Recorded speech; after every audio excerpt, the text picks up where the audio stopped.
A paz do Senhor, falando EBD de volta nesta feita com as lições bíblicas, CPAD, Sala dos Adultos. O tema do trimestre é Corpo, Alma e Espírito, a restauração integral do ser humano para chegar à estatura completa de Cristo. Hoje nós vamos falar da lição de número 4. Esta lição será ministrada no dia 26 de outubro de 2025 nas nossas igrejas, tá bem? O tema da lição é o corpo como templo do Espírito Santo. O texto áureo se encontra na primeira carta que Paulo escreveu aos Coríntios, capítulo de número 6, o versículo de número 19, que nos ensina desta maneira: ou não sabeis que o nosso corpo é o templo do Espírito Santo, e que habita em vós, proveniente de Deus, e que não sois de vós mesmos. A verdade prática nos ensina que ter consciência de que nosso corpo é a habitação do Espírito Santo faz toda a diferença na maneira como nós o possuímos. Bem, os objetivos da lição: o primeiro é levar os alunos a compreenderem que seus corpos pertencem a Deus e são habitação do Espírito Santo. 2, ensinar que o corpo humano, à semelhança do tabernáculo do Antigo Testamento, é portador da presença de Deus. 3, conscientizar que os alunos sobre a responsabilidade de manter o corpo em santidade por meio da fuga do pecado, da prática das disciplinas espirituais e do cuidado físico. Amém? Então, este é o esboço da lição de número 4 que nós trataremos neste momento, né, de onde tiraremos a análise deste momento. Então, como sempre fazemos, começamos pelo tema, o corpo como templo, tá bem?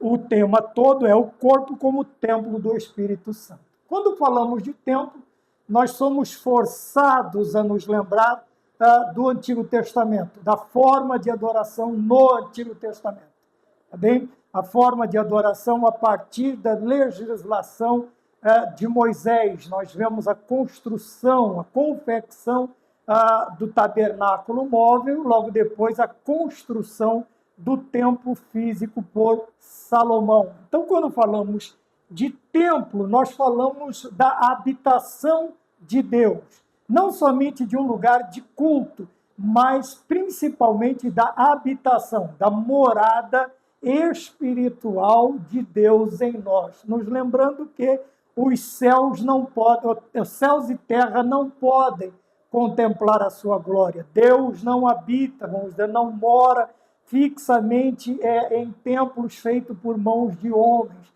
mas a manifestação do seu poder era toda ela dirigida à casa que agora levava o seu nome, seja o templo, seja o tabernáculo móvel de Moisés. Então, nós estamos falando sobre isto, sobre termos a ideia, né, como nós vamos ler no decorrer, no texto áureo e também na verdade prática, a ideia de templo. O templo aqui agora, logicamente, é o corpo do cristão, bem? O corpo do cristão.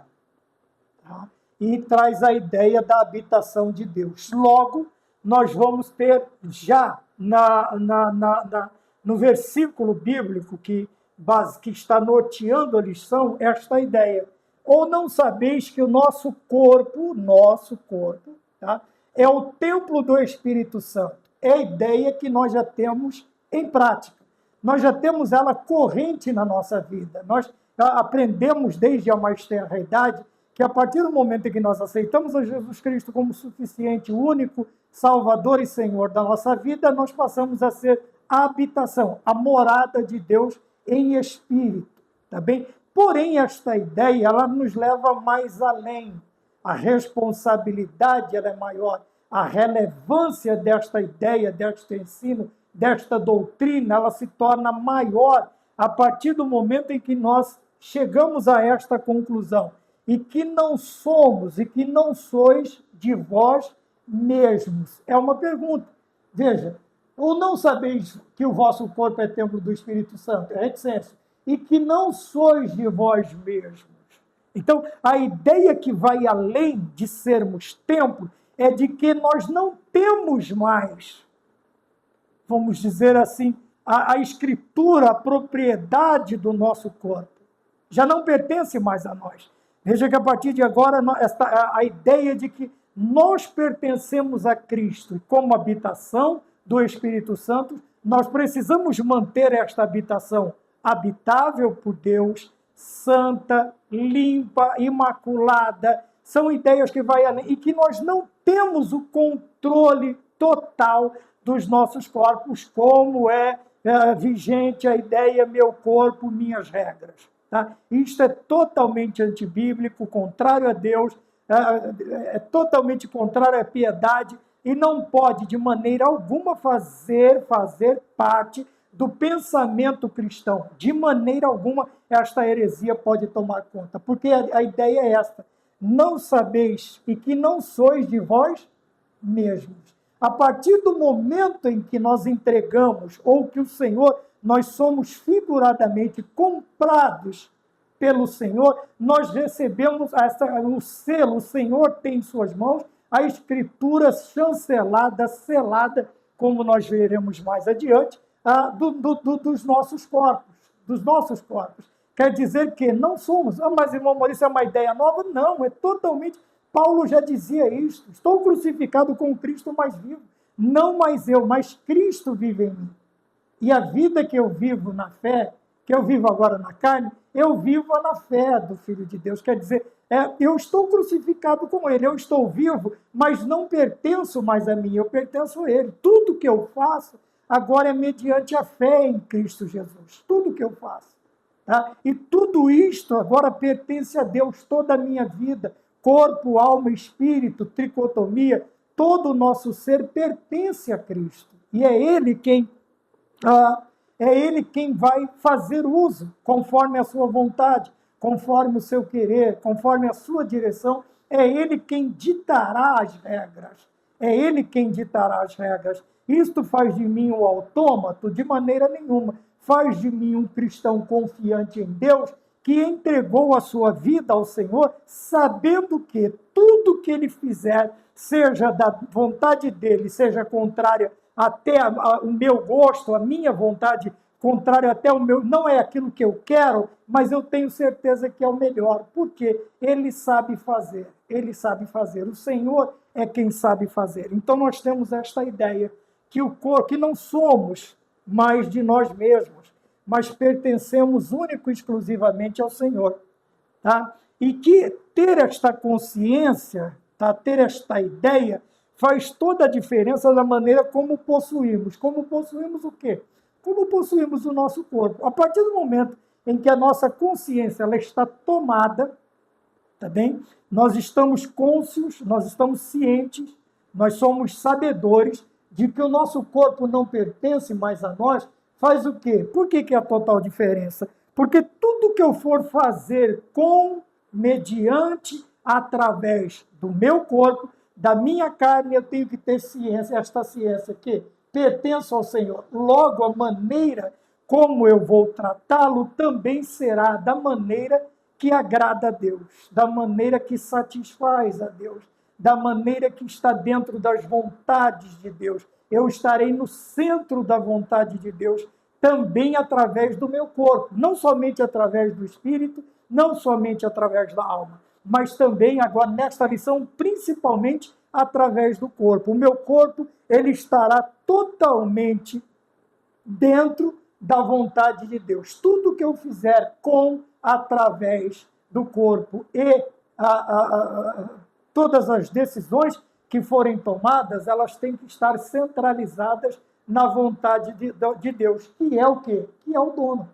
Se eu não sou de mim mesmo, eu pertenço a Deus. Logo, o meu corpo também pertence a Deus, a minha alma pertence a Deus, o meu espírito pertence a Deus, o homem na sua integralidade pertence a Deus. Tá bem? E quando nós temos esta consciência, tá? Quando nós pensamos desta maneira, que eu não sou de mim mesmo, que eu pertenço a Deus, como eu vou agir através do meu corpo, vai fazer toda a diferença, porque é esta ação estará centralizada na vontade de Deus, em toda a vontade de Deus, tá bem? Então nós falamos da verdade prática. Quando vamos para a introdução da lição, né, nós falamos, os objetivos são bem grandes, então os alunos a compreenderem que os seus corpos pertencem e são habitação do Espírito Santo. Ensinar que o corpo humano, à semelhança do tabernáculo, como eu disse lá adiante, é portador da presença de Deus. Nós vamos chegar ainda. E o 3, conscientizar o aluno sobre a responsabilidade de manter o corpo em santidade.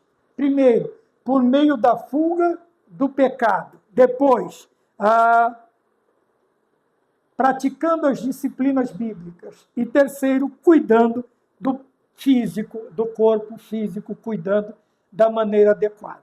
Tá bem? Então, veja, é necessário que tenhamos consciência. A partir do momento em que nós aprendemos a pensar, a agir, a ter consciência, nós fazemos tudo da maneira como o Senhor Ele pede. Deixa eu dar uma olhada aqui. Meu Deus, só um minutinho, irmãos, deixa eu olhar aqui. Maravilha, está tudo certo.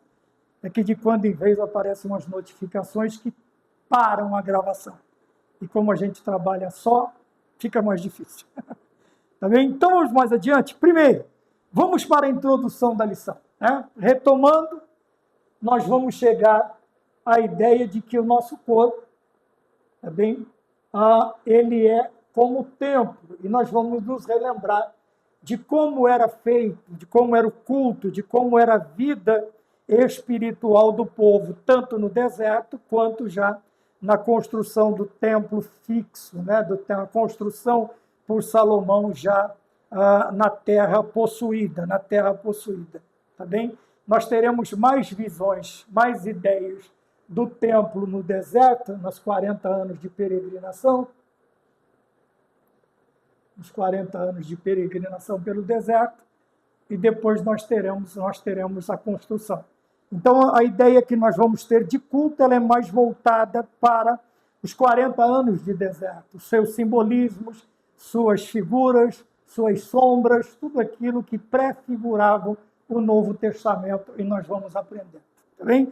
Então, vamos lá na introdução. Primeiro, vamos enfatizar a importância e a necessidade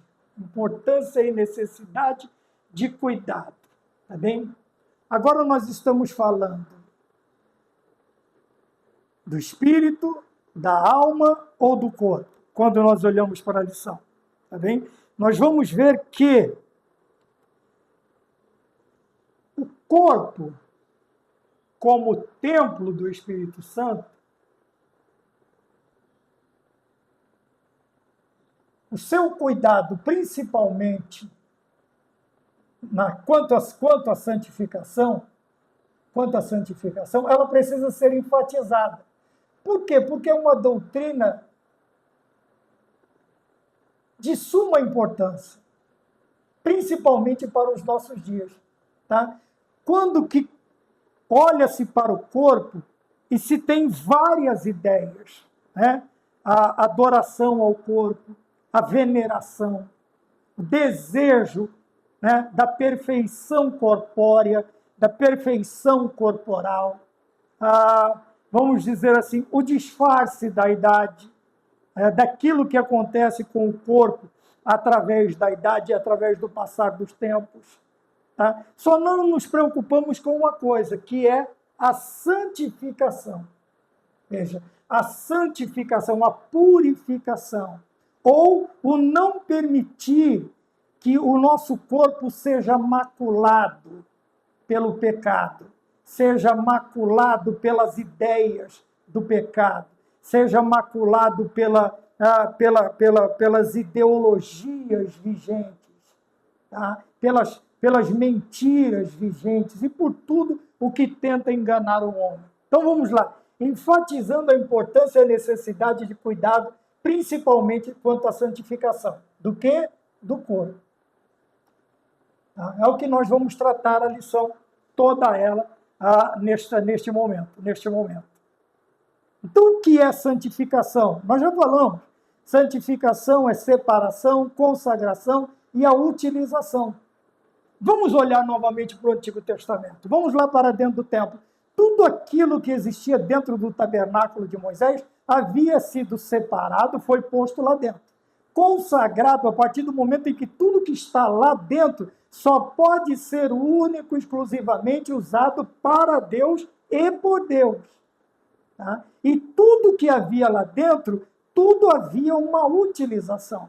Tá? Nós tínhamos o altar do incenso, nós tínhamos os pães, uma mesa dos pães da proposição, nós tínhamos o castiçal de ouro. Quando passamos para o Santo dos Santos, nós tínhamos a Arca do Concerto, o propiciatório. Se viéssemos para o pátio, nós tínhamos o altar de sacrifícios, nós tínhamos o lavatório de bronze. Quer dizer, mas tudo que nós olhamos não saía de lá de dentro. A partir do portão, quer dizer, a partir de quando você passava pelo soreque, que é aquela cerca branca de panos, de tecidos brancos, a partir dali, tudo que estava lá dentro só era e podia ser usado por Deus e para Deus. Não poderia ser tirado dali em hipótese alguma, a não ser para mudança, para transporte, nos 40 anos do deserto, e ser montado em outro lugar. Fora isto, não poderia ser tirado dali para nada, e nós já demos exemplos em outras aulas. Tá bem? Então vamos lá, principalmente quanto à santificação. Esta é a importância que nós precisamos enfatizar. Ponto 1, corpo, propriedade e habitação divina. Veja, por que propriedade e ação divina? Veja que o ponto subtópico comprado e selado, ele fala de alguma... Quando nós falamos de comprado e selado, nós falamos de algo que tem uma escritura. Mas esta escritura, para ela ter alguma validade, é necessário que ela vá a cartório e que ela seja chancelada, né? Tudo aquilo, todos aqueles impostos, tudo aquilo que deveria ser recolhido, é recolhido e depois de tudo pronto, há uma chancela, há um carimbo, há um reconhecimento, há um selo, tá bem? Assim como nós vemos o selo da carta. Enquanto a carta não é selada, qualquer um pode vê-la, qualquer um pode abrir. A partir do momento em que ela recebe o selo do governo federal, ela é uma correspondência pessoal. E abri-la, lê-la, qualquer tipo de transgressão é crime federal contra aquela. Por quê? Porque agora ela está debaixo de uma chancela. Quando nós olhamos para o nosso corpo, nós vemos que ele também foi comprado por Cristo e tem este selo. Só que não é o selo do governo federal. Ele tem o selo do Espírito Santo. A chancela, nós fomos comprados e selados, chancelados. Nós somos propriedade inviolável do nosso Senhor e Salvador Jesus Cristo. Tá? Daí nós temos a ideia de que nós não somos mais de nós mesmos. Por quê? Fomos comprados e selados. Nós pertencemos. Como eu disse, olha, a carta, né, como nós conhecemos antigamente, hoje já acho que nem existe mais. Veja, a correspondência, ela era inviolável. A partir de que momento? A partir do momento em que ela leva o selo, em que ela é aceita dentro de uma agência dos Correios e ela é selada, ela é inviolável. Ela é inviolável. Tá bem? E também o que acontece? Aquele selo mostra que ela tem um destinatário, ela tem quem manda e ela tem quem vai receber. A não ser estes dois, mais ninguém pode abrir, mais ninguém pode violar. Tá bem? E isto, aqui nós vemos também isso no nosso corpo. Nós fomos comprados, tá bem? Por Cristo e temos o selo do Espírito Santo. Tá? Não somente nossa alma, alguns até poderiam dizer, Deus só quer o coração. Não, Deus quer espírito, alma e corpo. Veja que o corpo, ele foi selado. Sendo selado, ele não pode ser usado de qualquer maneira. Ele não pode ser tratado de qualquer maneira. Veja, nós não podemos possuir o nosso corpo de qualquer maneira. Por quê? Porque agora ele pertence ao Senhor. Ele pertence ao Senhor. Ponto de número 2. nós podemos ver aqui, né? Não sabeis vós, olha que expressão maravilhosa que o apóstolo usa. Não sabeis vós, quer dizer, vocês não têm consciência, vocês não sabem a diferença, sabe? Vocês não sabem que o corpo é templo do Espírito Santo, vocês não sabem que vocês não são de vocês mesmos. E voltando à questão de sermos comprados, para começarmos a falar do ponto de número 2, 2. Somos selados do Espírito Santo. Então, nós somos um documento inviolável, uma carta inviolável, porque temos o selo do Espírito Santo, e somente ele pode, vamos dizer assim, requerer mudanças ou não do nosso corpo. Logicamente, ele vai requerer mudanças do nosso corpo. Então, nós vemos discussões que visam negar a necessidade de santificação corpórea, veja, enfatizar a importância e a necessidade de cuidado, principalmente quanto à santificação do corpo, ele está dizendo o quê? Que essas discussões que visam negar, quer dizer, que não tem necessidade a santificação do corpo, são sinais, quer dizer, são formas de nós, do lado de fora, enxergarmos, compreendermos, entendermos e tomarmos cuidado, porque, veja, são sinais de imaturidade, primeiro, e o segundo, de carnalidade. Isto quer dizer que, a partir do momento em que existe uma ideia de que o corpo não precisa ser santificado e somente a alma e o espírito, sim, primeiro, imaturidade. Por que esta infantilidade? Quanto às doutrinas, quanto aos preceitos, quanto aos ensinamentos dentro da tricotomia. Tá? Paulo vai dizer aos Tessalonicenses: e todo espírito, alma e corpo sejam guardados irrepreensíveis. Quer dizer, santificados, que não recebe irrepreensão, é uma coisa o quê? Que nunca foi maculada, que não foi manchada, que não é digno de reprimenda, de que se chame a atenção.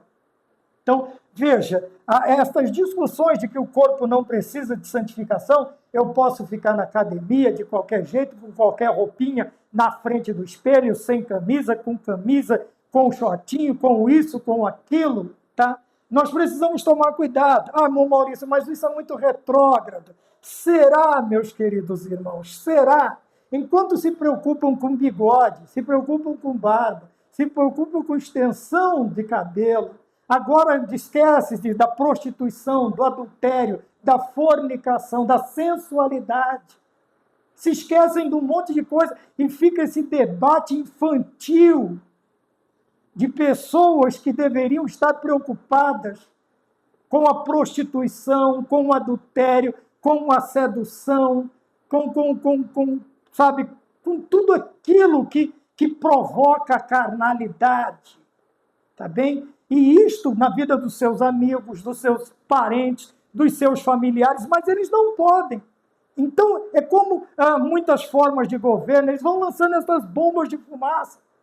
E fala de bigode, e fala de comprimento de cabelo, e fala de comprimento de barba, e fala disto, mas não se fala contra o pecado no púlpito.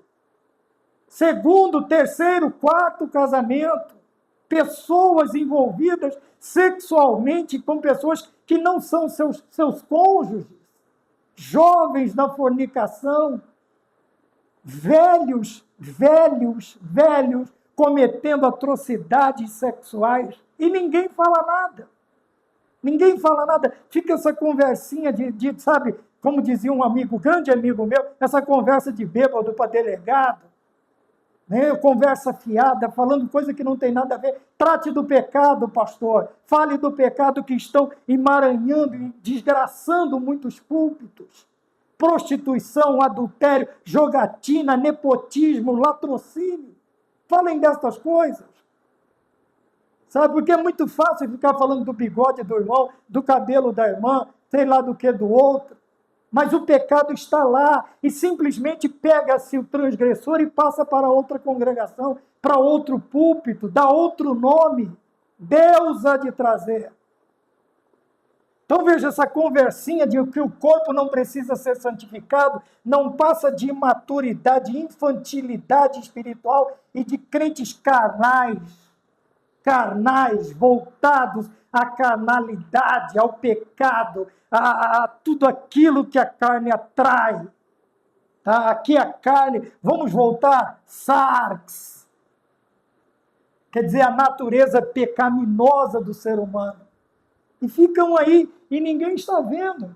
Veja, eu coloquei ali, ó, academia, praia, passeio ao ar livre, página social, e o que está desgraçando mais ainda é que colocam hinos para fazer pose, versículos bíblicos para mostrar suas curvas, para mostrar seus dotes corpóreos. Tudo isto vai perecer, vai virar pó. E se não houver santidade, não vai ser transformado para a vida eterna, mas sim para a vergonha e desprezo eterno, como disse Daniel. Mas quem está ligando? Fica esses obreiros aí tratando, e a maioria já estão aí há 30, 40, 60 anos no trono de Moisés. 70 anos no trono de Moisés. Para quê? Para seus filhos, seus netos, seus bisnetos fazerem o que querem. E ficarem aí consagrando evangelistas e pastores único exclusivamente para se manterem nos tronos. Sabem disso, né? Pastores e evangelistas é para votar nas convenções, para mantê-los nos poderes. E suas famílias e seus filhos que assumirão seus lugares, seus netos que serão presidentes, quer dizer, um nepotismo desgraçado. Para quê? Único exclusivamente não se afastar dos potes de ouro da casa do Senhor. Tá bom? Então vamos falar sobre pecado. Para de falar de barba, para de falar de bigode, para de falar do cabelo da irmã, fala do seu obreiro que está no terceiro casamento e indo para o quarto, não por quarto de dormir, por quarto do casamento. Fala dos seus netos, fala dos seus filhos que estão cometendo atrocidades, fala do pecado. Eu duvido se você tem coragem de pregar contra o pecado. Pecado, tá? Não essas brincadeiras, essas bombinhas, esses traques de fumaça que os senhores ficam lançando no meio da igreja, tá? Para que cria-se essas cismas, criam discussões infrutíferas, como disse Paulo a Timóteo, sabe? Discussões que não levam a nada, não muda nada, tá bem? Mas a sua veste manchada muda. A sua esposa chorando toda noite por causa das suas transgressões muda. O seu marido chorando por causa das suas escapadas mancha, sofre, chora. Os seus filhos, a igreja vendo tudo isso. E ninguém fala nada. Está preocupadinho com o bigodinho, está preocupadinho com a barba, está preocupadinho com o comprimento. Não, aqui já é comprimento mesmo. Comprimento de cabelos, ora. Isso é importante? É, mas muito mais importante é cuidar do pecado que tão de perto nos rodeia. E isto os senhores não pregam. Fala do pecado do teu auxiliar, fala do pecado do teu filho, da prostituição, do adultério, da jogatina, da sensualidade, das filhas, das noras, das latinhas de bebidas não permitidas na igreja. Fale disto. Fale das contas extraordinárias que ficam nos hotéis quando os pregadores caros de vocês vêm pregar. Telefonemas escusos, garrafas de bebidas não autorizadas pela igreja. Fale dos vícios, fale do pecado. Tá bem? Então vamos colocar isso aqui, discussões que visam a necessidade de santificação corpórea. Quer dizer, não precisa santificar o corpo. Então fica de qualquer jeito, na academia, na frente de espelho, e os outros filmando, né? Isso aqui é homem, é mulher, é obreiro seminu dentro de academia, mulher de obreiro também, nas praias. Mas quem tem as praias, irmão? Ora, talvez a senhora possa ir até comportada, mas será que o olhinho do seu marido não está voltando para aquelas que não estão? Porque não é praia para crente, não é praia de crente, é para todo mundo. Enquanto a senhora está comportadinha, a sua filhinha, o seu filhinho está comportadinho? Será que seu marido não está com o olhinho um pouco gordo para os lados? Será que sua filha não está vendo o que não deveria ver?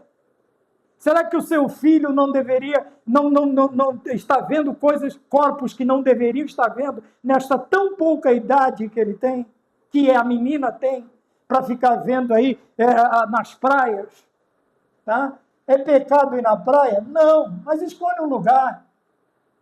Porque a esposa pode estar olhando para o lado, o marido, filhos e filhas vendo o que não deveriam ver, né? Corpos extremamente à mostra, passeio ao ar livre, escolhe uma roupa de crente, mas é feio, pastor, e com aquele vestidão, e aquele tênis, e aquela camisa de crente na caminhada. Ora, então compre uma esteira se quer caminhar de qualquer jeito. O que não dá é o tipo de roupa que é usada, né? E as páginas sociais nós estamos vendo aí. Como é que acontece? As pessoas de qualquer jeito. Ainda coloca versículo bíblico, né? Quer se mostrar tão crente. Se fosse tão crente, não faria isto. Nós estamos... Agora, daqui para frente, aqui é rapidinho. Eu só queria dar uma parada nesse ponto aqui. Fale, pastores, da santificação do corpo. Tá? Esses desfiles dentro da igreja. Jovens, mulheres jovens, mulheres de idade, se comportando de maneira não condizente, não coerente com a santidade corpórea que a Bíblia nos ensina, com a santidade do corpo, da veste do crente. Cuidado, né? Esses meninos aí com essas calças, eu acho que eles colocam talco para vestir a calça, porque senão não entra, não é possível, é muito justo. É calça justa, é roupa justa, é camisa apertadinha, agarradinha, aí vai para a academia, volta todo bombadinho, achando que, ora, você está... Nós vamos falar sobre o cuidado do corpo, mas deixa eu só adiantar, está cuidando do corpo para Deus ou para chamar a atenção dos irmãozinhos ou das irmãzinhas? Tomemos cuidado, tomemos cuidado. 1:3, para encerrar essa parte aqui, propriedade e domínio. Então, quando isto acontece, o quê? Essas discussões que negam a necessidade de santificação do corpo, o que é preciso? Quando isto acontece, somente um profundo arrependimento e uma sincera confissão. Sabe? Aqui sincera é sem máscara, não chegar descaradamente na presença de Deus. Sabe? Fazer aqueles discursos bonitos, né? De arrependimento, de confissão, mas não passa de hipocrisia, não passa de mentira. Chegamos diante de Deus com uma baita de uma máscara, que não tem nada a ver com... Enganamos. A irmã chora, o pastor chora, o diácono chora, e Deus olha e diz, e aí? Cadê o arrependimento? Cadê a confissão? Vai voltar para lá de novo. Vai fazer tudo outra vez. Porque se tem uma técnica que nós aprendemos bem, é a hipocrisia. É sermos hipócritas. É hipocrisia. Só que a hipocrisia não tem essa aqui, né? Nós vamos diante de Deus com um discurso diante da igreja e fazemos aqueles discursos bonitos, todo mundo chora, só Deus que não. Ele olha assim e fala, e aí? Quando é que você vai começar a falar a verdade? Quando é que você vai começar a confessar? Quando é que você vai começar a falar o que realmente você está fazendo? Isto é mentira, e Deus sabe. E nós precisamos tomar cuidado. 2, o corpo como tabernáculo, está aqui, ou como templo. Como tabernáculo, quando nós olhamos para o Antigo Testamento, o que mais nos chamava a atenção era a beleza ausente de fora, porque quem olhava de fora para dentro, ele não via nada. Só ia ver pano, pele, isto, aquilo, peles impermeáveis. Por fora não havia beleza. Mas a beleza estava dentro do tabernáculo e do templo. Ouro, prata, pedras preciosas, tudo da melhor qualidade, madeira de acácia, tudo de bronze, de prata, de ouro. Assim Cristo. Isaías olhou no capítulo 53 e diz, quando olhávamos para ele, nenhuma beleza víamos. Olhávamos em quem? Em Cristo. Porque assim como o tabernáculo e o templo, a beleza de Cristo está dentro. Tá? A nossa beleza não pode ser externa, tem que ser interna. Então veja, vamos lá primeiro. Quando pensamos nesta ideia, que olhamos para o tabernáculo e lá havia a presença de Deus, lá principalmente no Santo dos Santos, lá sobre o propiciatório, que é a tampa de ouro que cobria a caixa de madeira de acácia, que eu esqueci o nome agora.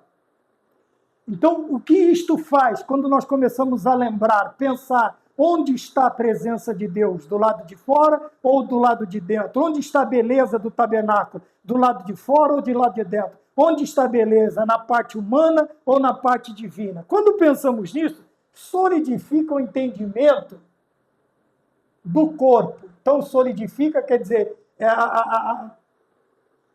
impregna esta ideia, ela fica marcada de forma indelével, ela fica cravada em nossas mentes. O entendimento do corpo como portador da presença de Deus. Veja, assim como o tabernáculo, desde a passagem, como eu disse, passamos pelo soreque, quando passamos, entramos no átrio, nós vemos o quê? Nós temos o altar de sacrifício, depois dele nós temos o lavatório, a pia de bronze, onde se fazia a purificação das mãos, dos pés, para entrar aonde? No lugar santo.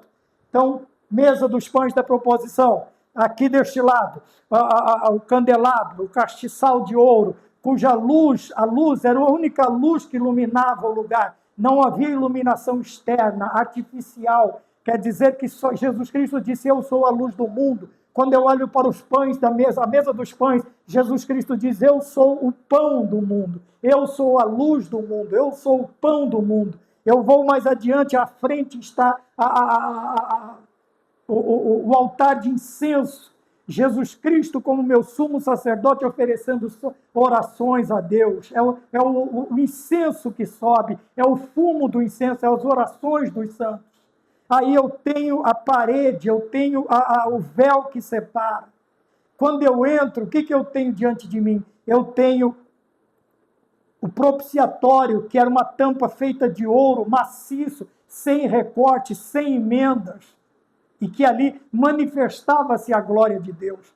E tenho também agora o baú, que dentro dele está a vara florida de Arão, uma porção de maná que vinha do céu, e as tábuas de Moisés, e formavam uma peça só. Uma peça só. E ali o sumo sacerdote. Nisto, o que deve ficar marcado na minha mente, no meu entendimento? Que o corpo, assim como o Antigo Testamento era o tipo do antitipo, que é o Novo Testamento, que agora, ao invés do templo, é o quê? É o corpo do cristão, o corpo do crente como portador da presença de Deus. Tá? A manifestação de Deus se dá através de nós. E nós precisamos santificar a nossa vida. Santificar. Sabe o que é santificar? Tá? Se nós formos falar aqui, vai irritar muito mais gente, vai provocar muito mais gente. Eu não disse que barba, bigode, comprimento de cabelo, ou roupa, ou isso estão errados. Nada. Não estou falando disso, mas existem pecados que levarão para o inferno. Existem embaraços e existem pecados. E muitos estão confiados nos seus amigos que estão assentados na cadeira de Moisés. E Jesus Cristo disse, quem está sentado na cadeira de Moisés? São escribas e fariseus. Fariseus, que ao invés de cuidar do pecado, principalmente da tua casa, fica lançando estas bombinhas de fumaça para confundir o povo. E com isso, o povo simplesmente está indo embora. Está indo embora. Tá bem? Então nós vemos que agora, antes nós tínhamos o templo no Novo Testamento, nós tínhamos o tabernáculo no Antigo Testamento, mas esta ideia agora, ela vem para quê? Para nos ensinar. Tudo aquilo que nós vimos, ela solidifica no nosso entendimento a questão de que o corpo é o portador da presença de Deus, quer dizer, somos nós. Mas Deus não habita em templo sujo. Deus não habita em templo sujo. Tá? E há muita sujeira, há muita falcatrua, muita mentira. Tá bem? Muita mentira, só que não está sendo combatido. Sabe por que eu falei isto uns 20 anos atrás, ou mais, aqui já no interior, que muitos pastores já tiraram o culto de doutrina das igrejas, por quê? Os primeiros a desobedecer são suas famílias, seus filhos, sua esposa, já não dão mais ouvidos. Tá? Alguns até estão aí na latinha, né? Outros estão em outras coisas, outros já não têm mais moral, porque já largou a mãe dos filhos, já largou também a outra, e está com outra, e está no púlpito. Está no púlpito. Eu falei isso há mais de 20 anos atrás. E sabe o que aconteceu comigo? Nunca mais eu tive uma oportunidade para pregar num culto de obreiros dentro da minha denominação. Nunca mais. Culto de obreiro, não. Por quê? Porque eu fui tocar numa ferida. Muitos pastores não podem, já chamam de culto de ensino. Traz um ensino qualquer que não tem nada a ver com doutrina, porque a sua casa, sua mulher, seus filhos, ele mesmo já não anda mais o seu andar já não é mais condizente com a palavra de Deus. Tá? E falo isso com uma tranquilidade enorme no meu coração. Enorme. Do tamanho da minha barba. Que muitos que não têm, não podem pregar. Não podem pregar. Porque os primeiros a recusar são seus filhos. E até com esta frase, do que é que o senhor está falando? O senhor foi o primeiro a fazer. Vergonha. Vergonha. Vamos mais adiante? Vamos lá. A lição é dura. Tá? E isso eu estou falando de escola bíblica dominical. Vamos mais adiante. Ponto 2.2. Nós falamos aqui da presença. Então, onde está a presença de Deus hoje? Em nós. Mas em nós, não de qualquer maneira. A presença de Deus está em nós a partir do momento em que nós santificamos o nosso corpo. Santificamos o nosso corpo. Esse negócio de não precisa santificar o corpo é balela, conversa de Satanás. Tem que tomar cuidado. Ponto 2.2. Tabernáculo e tricotomia. Então, vamos lá. A presença do Espírito Santo na vida do crente, veja, enche-o, primeira característica, enche-o de que maneira? Espírito e alma? Só a alma. Vamos dar uma força para os nossos irmãos dicotomistas. Só a alma barra espírito, que eles não conseguem diferenciar. Então veja, enche-o, mas enche-o na sua integralidade. Corpo, alma e espírito. Veja que a ação de Deus na nossa vida não está limitada a uma parte de nós, não é a parte do corpo, a uma parte de nós como homens integrais. Quer dizer, corpo, alma e espírito. Quando a santificação ela é completa, o Senhor nos enche de forma tricotômata. Quer dizer, três, tomia, divisão em três, corpo, alma e espírito. Então o Senhor nos enche o espírito, nos enche a alma e nos enche o corpo. Veja que não é como se fosse um tanque de um carro de transporte de combustíveis. Então ele carrega aí 15 mil litros. Ele é dividido em 5, 5 e 5. Tá? Algumas outras divisões. Mas vamos por aqui. 15 mil dividido por 3 vai dar 3 partes de 5 mil. Um terço de 5 mil, o outro terço de 5 mil, outro terço de 5 mil litros. Tá? Ou de 5 metros cúbicos. Fica a seu bel prazer. Tá bem? Mas quando enche, tá? Quando enche, veja que na hora de abastecer postos, talvez um posto vai querer só 5 metros cúbicos de combustível. Quer dizer, 5 mil litros. Ele vai pegar um terço de todo aquele tanque, naquela divisão, e vai descarregar. O outro quer mais outro terço. Aí ele vai descarregar mais 5 mil litros. E o outro ele quer mais 5. Então ele descarrega. Se o posto quer todos os 15 mil litros, os 3 compartimentos serão descarregados. Mas na hora de encher, ele é cheio completo. Tá? Não fica, enche 5 mil litros, depois volta, a gente enche mais 5 mil. Não, enche os 15 mil. Vamos olhar agora para Deus, para a obra de Deus na nossa vida. Nós vamos ser usados 5 mil litros aqui, Deus vai nos usar 5 mil litros na rua, fazendo ar livre, Deus vai nos usar 5 mil litros na obra missionária. Mas para nos encher, ele vai encher na ideia. Ele vai nos encher corpo, alma e espírito.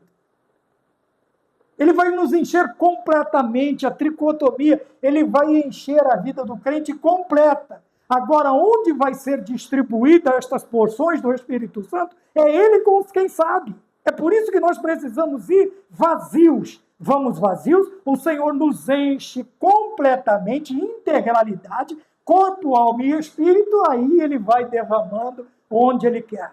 Ele nos leva para um lugar, 5.000, vai para outro lugar, 5.000, ou num lugar só, descarrega os 15.000, enche tudo de novo e a obra continua. Tá bem? Então, a presença do Espírito Santo na vida do crente, qual é a prioridade? Enchê-lo. Encher o crente. Porém, esse enchimento ele só vai vir mediante o quê? A santificação. A santificação do corpo. Como é que o Senhor vai encher? Veja quando o Senhor fala com aquela mulher, quando ela vai falar com o profeta, ele diz assim, o que você tem? A sua serva não tem nada, a não ser uma botija de azeite. Sai e pede vasos emprestados, não poucos, e todos que ela trouxe, encheu. Tá? E agora, o que eu faço? Vende. Paga as dívidas e vive do resto. Então, veja, nós vamos vazios e voltamos cheios. Mas este enchimento é integral. Deus não vai nos enchendo por partes. Deus nos enche completamente. E depois ele vai nos enviando e nós vamos derramando. Ele enche até transbordar, até derramar.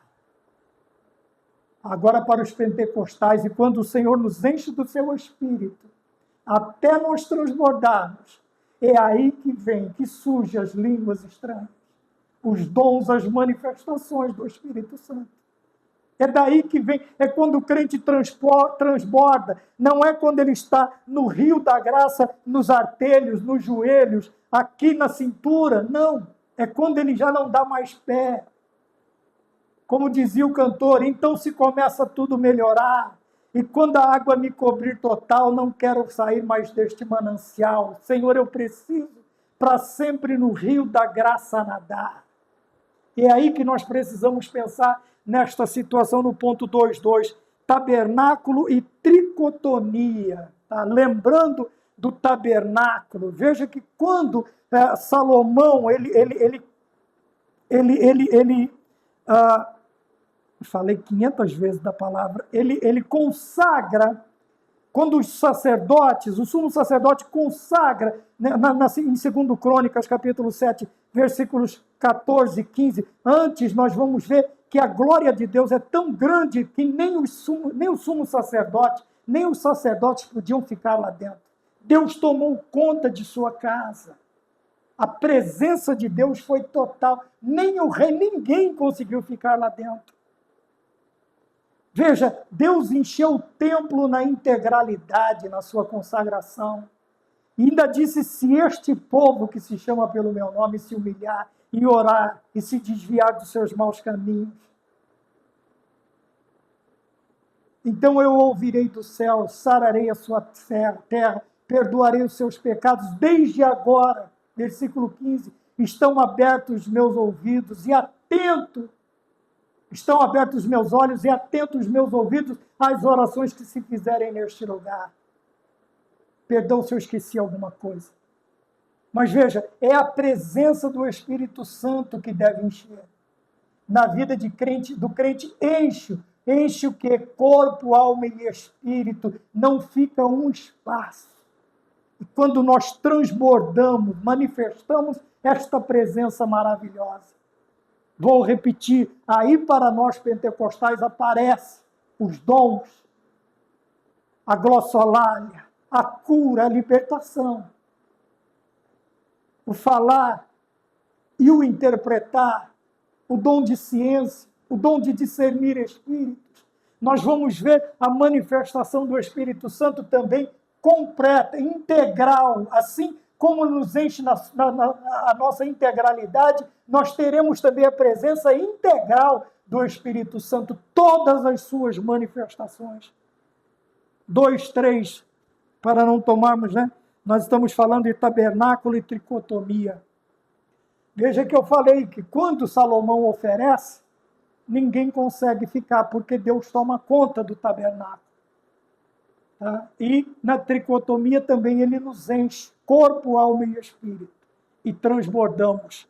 Ponto 2.3, um tabernáculo guiado. Veja que Deus vem e fica. Por que este ficar? E desde agora estão abertos meus olhos, estão atentos meus ouvidos à oração que se fizer neste lugar. Por que Deus fica? Veja que ele não fica ali dentro, não é isto.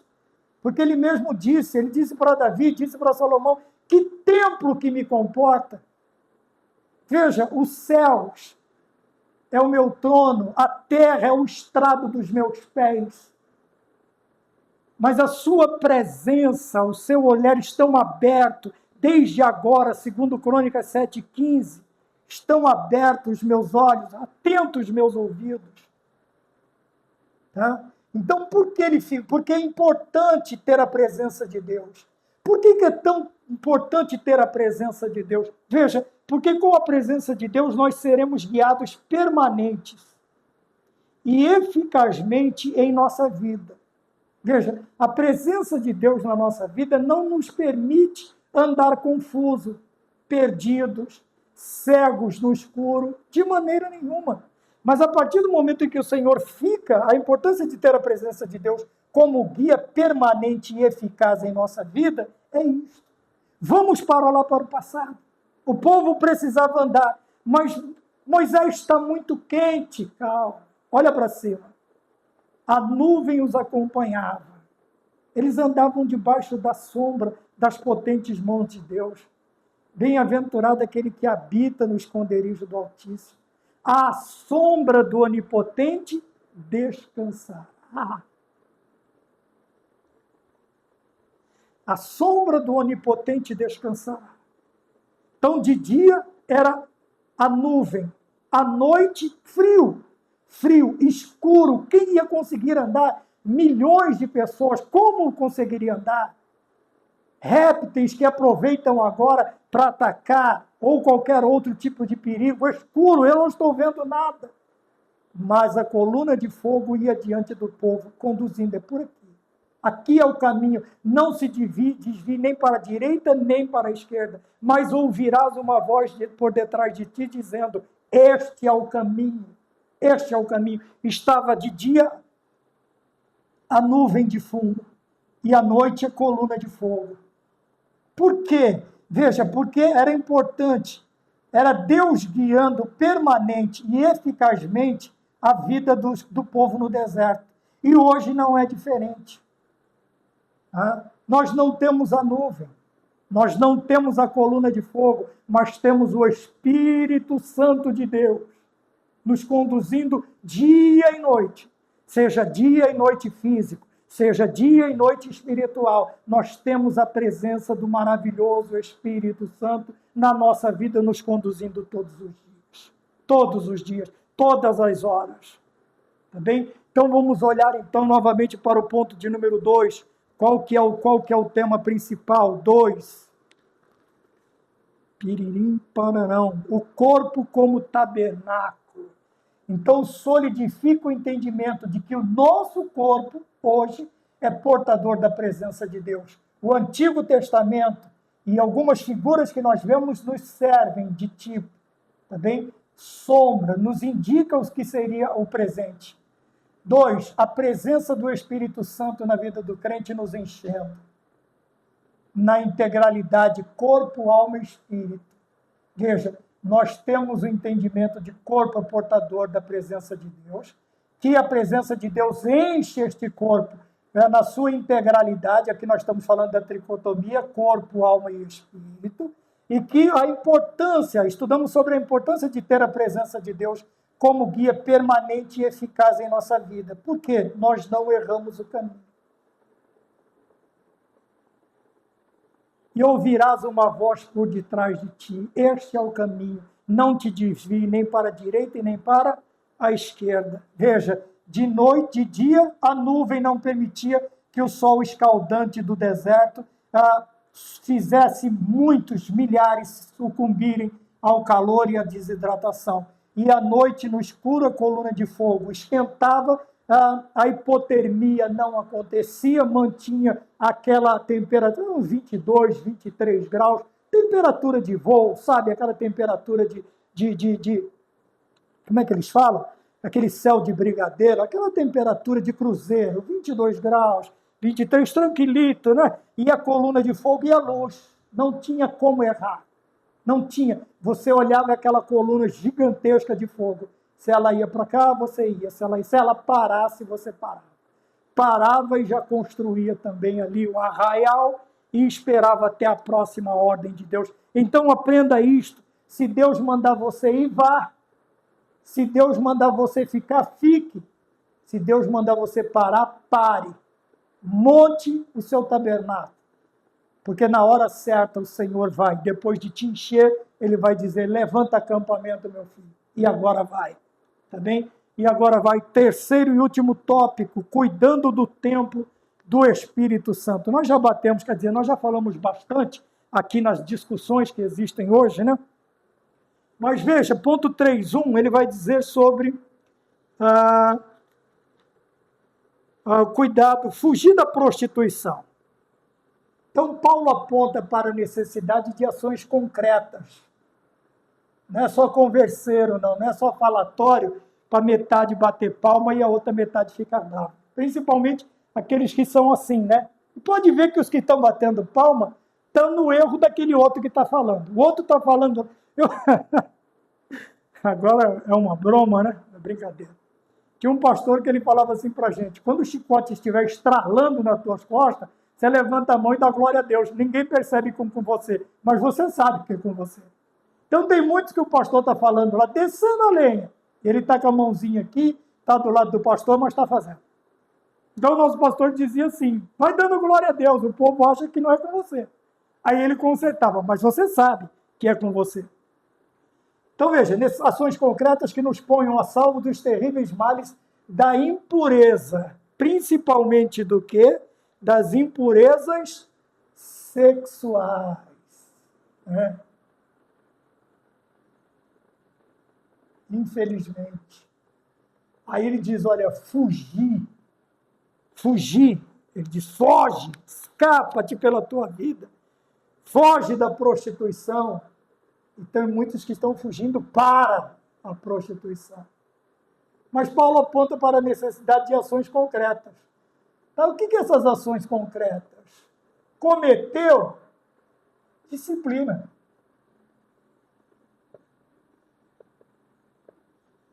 Cometeu, banco. Não é banco de sacar dinheiro, não. É o banco da igreja. Até o dia do arrependimento. Se, então somente se, não acontecer como aconteceu com Esaú, que mesmo com lágrimas não achou lugar de arrependimento, porque não era arrependimento, era remorso. Tá bem? Então, quais são as ações concretas que Paulo aponta para a necessidade? São isso aqui, ó. Cometeu o pecado, disciplina, põe no banco, deixa lá esperando um pouquinho. Ah, mas é meu sobrinho, irmão Maurício, é meu filho. Ah, é teu filho? Então, em vez de 3 anos, é 4. Ah, é teu sobrinho, em vez de 2, é 3. Porque tem que dar exemplo, né? Tem que dar exemplo. Eu fui dirigir, agora não, mas dirijo igreja há muitos anos. E todas as vezes que eu ia corrigir ou aplicar alguma coisa, começava pela minha casa. Se fosse necessário, usar como exemplo. Tá bem? A mim, minha esposa, minhas filhas, quem conhecer elas pode perguntar, elas vão falar a verdade. Não, começava primeiro em casa. Meu pai começava primeiro com a gente. Ele ia ensinar alguma coisa, quem tinha que aprender e fazer primeiro era nós. Hoje não, né? O pastor prega, desce a pôr na igreja, mas a família dele não precisa obedecer. Os filhos, os netos, não precisam obedecer. Tá bem? 3.2, né? Já falei aqui. Disciplinas espirituais. Não basta que os membros do corpo deixem de ser instrumentos do pecado. É preciso apresentá-los a Deus como instrumento de justiça. Então, os membros do meu corpo não servem mais ao pecado. Basta. Não, eu tenho que usá-lo agora para apresentar como instrumentos de justiça. Agora eu vou agir totalmente contrário ao que eu agia. Até o ponto de alguém notar e dizer, está muito diferente. O que aconteceu? O que foi... Então agora, os membros do meu corpo não são instrumentos de pecado, mas agora são instrumentos de justiça. Então não basta somente o membro do corpo deixar de ser instrumento do pecado. É preciso apresentar. Aqui eu posso pegar o membro do corpo de Cristo, quer dizer, o cristão que cometia pecado, mas agora ele vai agir completamente diferente, e posso pegar os membros do meu corpo também, né? Veja, o ouvido, os olhos, a boca, as mãos, os pezinhos e outras partes, né? Que nós usamos muitas vezes para o pecado. E agora precisamos santificá-los e transformá-los em instrumentos de justiça, tá? Mas vamos ficar como o corpo de Cristo. Quer dizer, o cristão